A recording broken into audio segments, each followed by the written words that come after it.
Well, here we go, everyone. The Cavaliers and the Raptors set to meet for Game 1 of the Eastern Conference semifinals in just a few minutes up in Toronto. This is the Donovan Live Postgame Show, along with Jim Donovan. I'm Dave DiNatale. Jimmy, you had tonight on Donovan Live, you had another Jimmy's Take, and we talked about this the other night. And every time we've seen Toronto here this year, it's come up. This is a team that has been building to this point, and the Cavaliers have been continually in their way. And based on the evidence we saw in the regular season, including that game when they had a huge lead on the Cavs. 17 points. And the Cavs were missing like 5 key players that game. I went back and looked. They still couldn't beat Cleveland that night. And you just wonder, what is the psyche of the Raptors as this series begins tonight here in just a few minutes? Well, I mean, there are teams that just really get in your head, and it crosses over into all sports.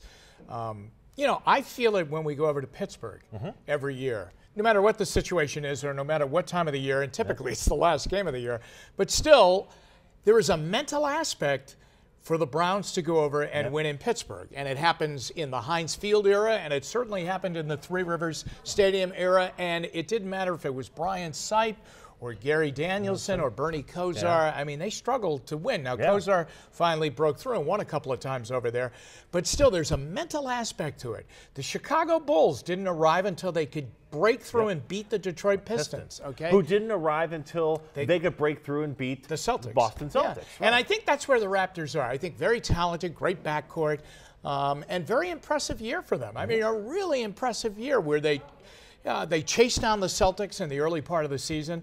They won the Eastern Conference #1 seed. Great team at home, all of those things. But again, once they opened the playoffs against the Wizards, and it went 6 games, typically they struggle in game 1. I think they're 2-12 in their playoff history in first games of series. Now, here's the thing.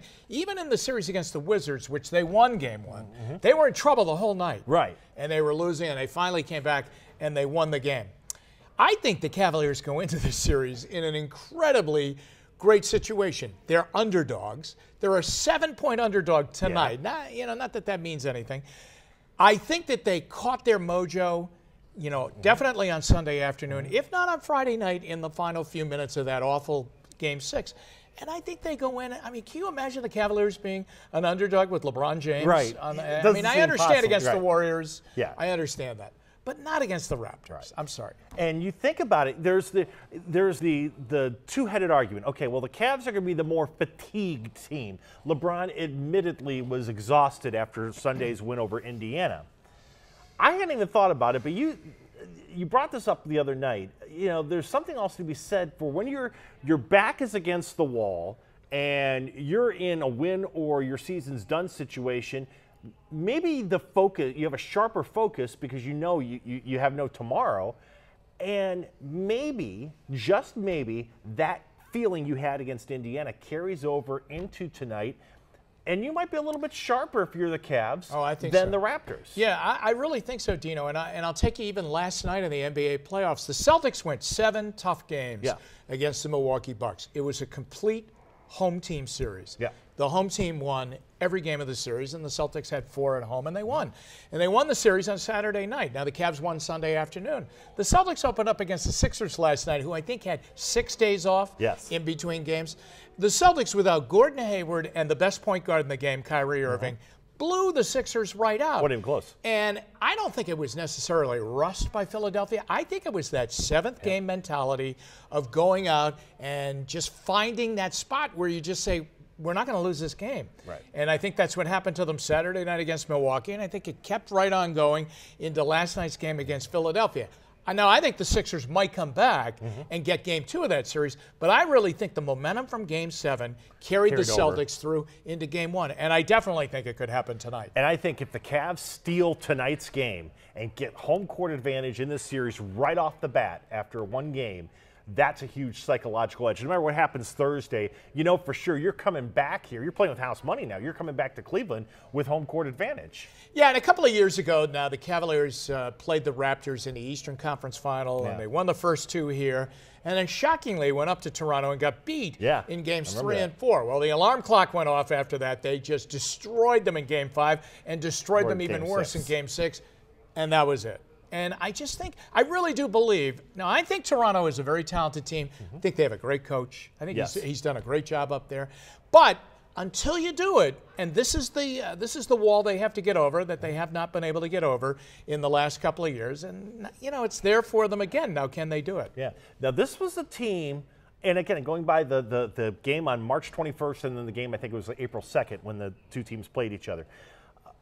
Against Toronto, the Cavs were able to get that balanced scoring where you might have 5 guys in double figures or 6 guys in double figures. And again, it goes back to the Cavs rule, the way they play right now. Either you have to have that scenario to be successful, or LeBron's got to put you on the back and get that 35-plus point game. I think it'd be helpful tonight if you could get, you know, the Kyle Korvers, Kevin Loves, Tristan Thompsons, Jeff Greens, George Hills going, so that James doesn't have to carry the load tonight. Yeah, I think so. You know, I mean, I think he's going to have another big night. I think that he's lying in wait. I mean, I think he's in a perfect spot. I mean, I think that LeBron feeds on scenarios, and the scenario to go up there in game 1 as a 7-point underdog and an underdog in the series. If I was Toronto, man, I'd be scared to come out of the locker room. I mean, I really think that, you know, and this is the whole Michael Jordan factor. Yeah. I mean, you know, if you really pinned Michael Jordan down, okay, I mean, it was a bad scene for you. It was a bad outcome for you on the other side of it. And I just think LeBron James is in that type of atmosphere, in that rarefied air of being that special an athlete, never mind a basketball player.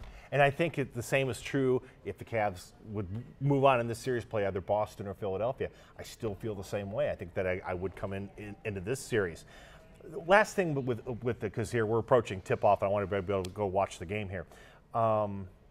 Talking to people in Toronto today, the one thing that they kept telling me on the CBC, they were telling me, you know, the difference between the Raptors now and the Raptors a year ago is they're a deeper team.